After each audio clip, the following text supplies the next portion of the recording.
أعوذ بالله من الشيطان الرجيم. بسم الله الرحمن الرحيم. وإذ بوأنا لإبراهيم مكان البيت ألا تشرك بي شيئا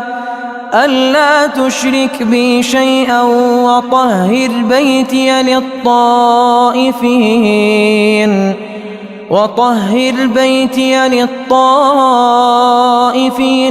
والقائمين والركع السجود وأذن في الناس بالحج يأتوك رجالا وعلى كل ضامر يأتين من كل فج عميق ليشهدوا منافع لهم ويذكروا اسم الله في أيام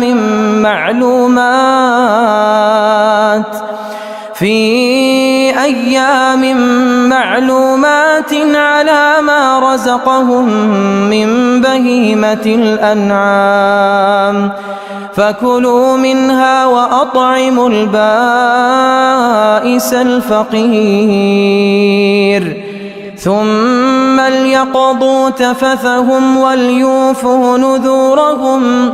وليطوفوا بالبيت العتيق ذلك ومن يعظم حرمات الله فهو خير له عند ربه وأحلت لكم الأنعام إلا ما يتلى عليكم فاجتنبوا الرجس من الأوثان واجتنبوا قول الزور حنفاء لله غير مشركين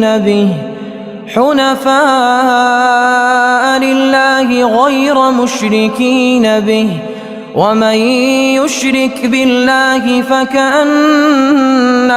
خر من السماء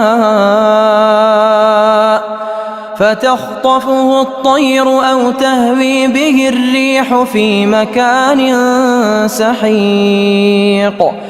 ذلك ومن يعظم شعائر الله فإنها من تقوى القلوب لكم فيها منافع إلى أجل مسمى ثم محلها إلى البيت العتيق